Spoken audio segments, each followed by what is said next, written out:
రోజుల్లో ఒక 10 మందికి సేవ చేయాలి, ఒక శివశక్తులు, నేను ఈ కల్చర్లో ఉన్నాను, నా కల్చర్ని బాగుపడాలి, నా కల్చర్ ఎదుగుదలని నేను చూడాలి. ఈ బోనాల కల్చర్లో ఎవరైతే జోగినీలు ఉన్నారో, శివశక్తులు ఉన్నారో వాళ్ళు కూడా ఉన్నతమైన స్థాయిలో ఉండాలి, ఉన్నత పొజిషన్లో చూసి నేను సంతోషించాలి. ఎందుకంటే నేను సినిమాలు చేశాను, నేను డాక్టరేట్లు తీసుకున్నాను, ఇవన్నీ ఒక్క రోజులో అవ్వలేదు. నేను నా 35 ఏళ్ళ శ్రమ, నా 35 ఏళ్ళ కష్టాన్ని ఎవరో వచ్చి అనామకులు వచ్చేసి నువ్వు ఇట్లా అని అంటే పడడానికి ఇక్కడ ఊరుకోవడానికి లేదు. నేను ఎంత కష్టపడితే నాకు ఆ సర్వీస్ వచ్చింది. దాని తర్వాత కొంతమంది పనిగట్టుకొని వాళ్ళు స్పృహ తప్పిపోయి డ్రామా చేశారన్నారు. నేను అదే అడుగుతున్నా, నేను స్పృహ తప్పిపోయి డ్రామా చేస్తే అక్కడ కనీసం అట్లీస్ట్ ఒక మెడికల్ క్యాంప్ వాళ్ళు ఎవరైనా వచ్చి నన్ను లేపారా, ఎవరైనా పక్కకు జరిపారా, పోనీ అంబులెన్స్లో తెచ్చి నన్ను హాస్పిటల్కి పంపించారా? మీరు చేస్తున్నారంటే అది చెయ్యాలి కదా. నేను అక్కడ 2 నిమిషాలు పడ్డాను, 2 సెకండ్లు పడ్డాను, 5 నిమిషాలు పడ్డాను, కానీ పోలీస్ వాళ్ళు అయితే వచ్చి పక్కకు జరపాలి కదా. ఇది మీ బాధ్యత కదా. ఎందుకంటే మీరు హామీ ఇచ్చారు, మేము ఎప్పుడులాగానే వస్తుండే, మీ హామీ ఇచ్చారు. ఇంకొకటి, ఇదంతా నేను అయిపోయింది. నెక్స్ట్ డేకి రంగం రోజు మేము ధర్నా చేయంగానే సామరస్యమైన ధర్నా పెట్టుకున్నాం మేము. ఎందుకంటే రంగం జరుగుతున్న సమయంలో ఇబ్బంది పెట్టొద్దు అని మేము బయట నుంచి ప్రొటెస్ట్ చేశాం. ఆ ప్రొటెస్ట్కి పోలీసు వాళ్ళు, మంత్రి పొన్నం ప్రభాకర్ గారు, అలాగే శాసనసభ వర్యులు తలసాని శ్రీనివాస్ యాదవ్ గారు, వద్దమ్మా ఇట్లా ఇంకొకటి ఇందులో చెప్తాను, అమ్ముడు పోయారు మీరు అనే మాట కూడా కొందరు చెప్పారు. అది అమ్ముడు పోయిన అంటే ఎలా అడిగారంటే, మేము బయట ధర్నా చేశాము, ధర్నా చేయంగానే వద్దు మీరు అలా చేయకండి, బాగుండదు, మీరు రండి మాట్లాడుతున్నారని ఒక రాష్ట్ర మంత్రివర్యులు, రాష్ట్రానికి సంబంధించిన మంత్రివర్యులు పిలిపిస్తే వాళ్ళని డిస్రెస్పెక్ట్ చేయాలా? నేను అక్కడే ఉండి లేకపోతే వాళ్ళతో వెళ్ళి మాట్లాడి సంజయ్షికి వాళ్ళు మా సమస్యలు అడిగి పరిష్కరించాలని అని పిలిచినప్పుడు మేము మాట్లాడకుండా లేదు మీరే రండి అంటానా? నాకు సంస్కారం ఉంది కదా, నేను చదువుకున్నాను కదా, ఆయనను అక్కడికి రమ్మని లేదు కాబట్టి నేనే వెళ్ళాను. ఎండోమెంట్ ఆఫీస్లో కూర్చున్నారు, పక్కన ఈఓ ఆఫీస్లో కూర్చున్నాము. లోపల ఒక ఆఫీసర్, ఒక ఐపీఎస్ ఆఫీసర్ ఉన్నారు, మంత్రి గారు ఉన్నారు, మా ఎమ్మెల్యే గారు ఉన్నారు. వాళ్ళందరూ మా కొంతమంది జోగినీలతో, శివశక్తులతో ఏం కావాలి మీకు అని అడిగారు. ఏం కావాలంటే ప్రతిసారి ఇదే గొడవలు ఏంటి సార్, మాకు కూడా రైట్స్ ఉన్నాయి, మేము ఎన్నో ఏళ్ళ నుంచి బోనాలు తెస్తున్నామంటే మీ రైట్స్ 100% ఉన్నాయమ్మా, ఏం చేస్తే బాగుంటుంది అని అన్నారు. నేను అన్నాను, మా వాళ్ళల్లో కూడా ఇట్లా బోర్డు మెంబర్స్ ఎవరన్నా వేస్తే వాళ్ళైనా అట్లీస్ట్ మమ్మల్ని రిసీవ్ చేసుకుంటారు.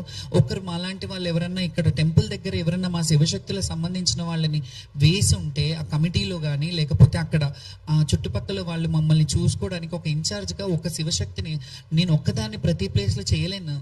నన్ను చేయమని నేను అడగలేదు. ఎవరినన్నా వేస్తే వాళ్ళు ఇంకా మిగతా వాళ్ళని ప్రోత్సహిస్తారు కదా. ఒకరి త్రూగా ఒకరికి మా సంఘం, మా సంస్థ కానీ కొంత మెరుగుపడతారు. అంటే మా కల్చర్ని ఇంకా ముందుకు తీసుకెళ్ళడానికి ప్రయోజనం అవుతుంది అని అంటే ఆయన చాలా బాగా చెప్పారు, బాగా స్పందించారు. ఎస్ అమ్మా మీరు ఎట్లా అంటే అట్లా, ఖచ్చితంగా మీ రైట్ అది. పొన్నం ప్రభాకర్ గారికి చాలా కృతజ్ఞతలు చెప్తున్నాను నేను.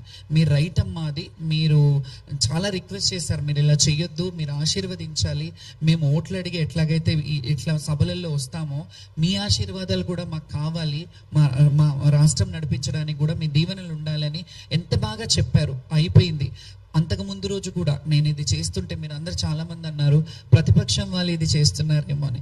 ప్రతిపక్షం వాళ్ళు చేయడం కాదు, అసలు చెప్పాలంటే అంతకు ముందు రోజు తలసాని శ్రీనివాస్ యాదవ్ గారు, పోలీస్ డిపార్ట్మెంట్ వాళ్ళు ఆయనకి మాకు ఎప్పుడైనా వెళ్తున్నప్పుడు వస్తున్నప్పుడు ర్యాప్ ఉంటుంది కాబట్టి ఆయనతో కాల్ చేయించి మమ్మల్ని అడిగారు, అమ్మా మీరు ఇలా చేయకండి, బాగుండదు, ఇది బయట వేరేగా పోర్ట్రే అవుతుంది, అంతా వేరేగా వెళ్తుంది, దీన్ని వదిలేద్దాం, మీకు ఏమైనా కావాలంటే సమస్యలు ఉంటే అడుగుదాము, మీరు రండి అని అన్నారు. అంటే నేను నెక్స్ట్ డే వెళ్ళాను కదా, సామరస్యంగా ప్రొటెస్ట్ చేస్తున్నప్పుడు వచ్చినప్పుడు ఆయనని కూడా ప్రతిపక్షం వాళ్ళు చేశారు అని వాళ్ళ మీద వేయడం చాలా తప్పు. ఎందుకంటే ఆయన బయటకు వచ్చి జోగినీలకు జరిగిన ఏదైతే ఈ సమస్యలు ఉన్నాయో, జోగినీలకు జరిగిన ఇబ్బందులు, వాళ్ళకి జరిగిన అవమానాల పట్ల ఒక ఎమ్మెల్యే హోదాలో ఉండి, ఒక మాజీ మంత్రి హోదాలో ఉండి ఆయన భేషజాలకు పోకుండా అది పార్టీకి సంబంధించింది కదా, ఇప్పుడున్న గవర్నమెంట్ కదా వాళ్ళకి చూసుకోవాలి అని అనుకోకుండా సారీ చెప్పారు. దానికి మేము కృతజ్ఞతగా ఉండమా?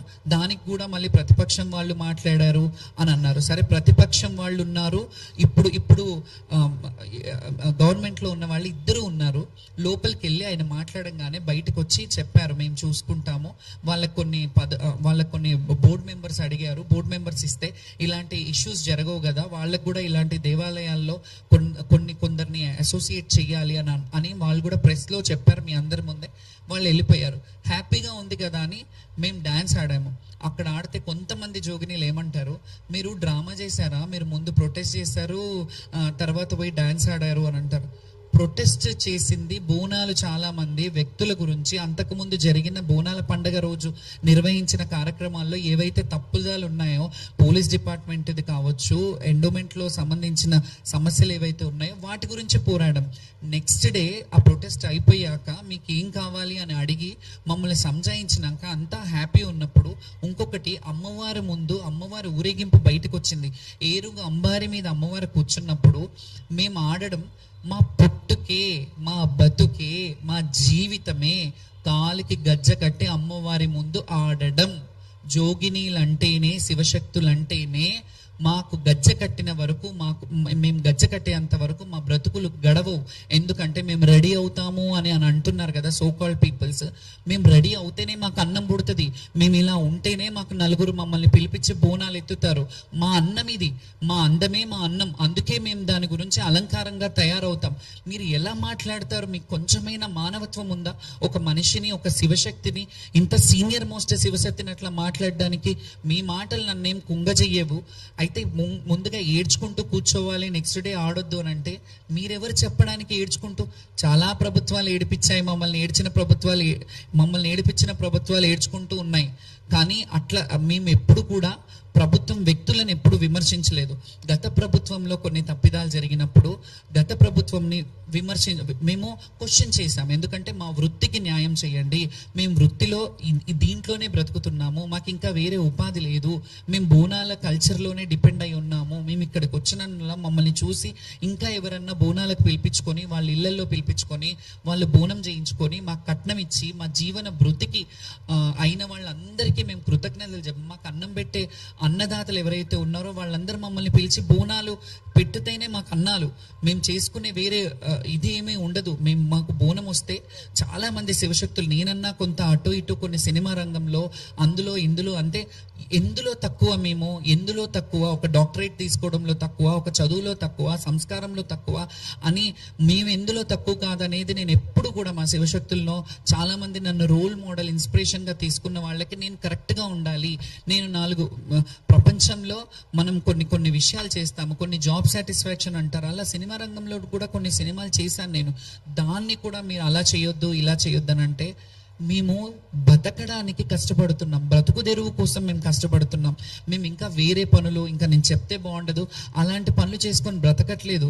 ఎవరి దగ్గర పాడు పనులు చేసుకొని బ్రతకట్లేదు. మేము హుందాగా, గౌరవంగా, మేము కొంగు చాచి, మా జోల చాచి భిక్ష అయినా అడుగుతాం. మేము అమ్మవారి పేరు మీద భిక్షాటనైనా చేస్తాం. కానీ మేము ఏ రోజు కూడా ఎవరిని దేహి అని ఇది చేసి వాళ్ళు ఏదో చెయ్యాలి, వాళ్ళు డిగ్రేట్, వాళ్ళ కాళ్ళ కింద తొత్తుల్లాగా మేము ఎప్పుడు వ్యవహరించము. ఎప్పుడు అది జరగదు.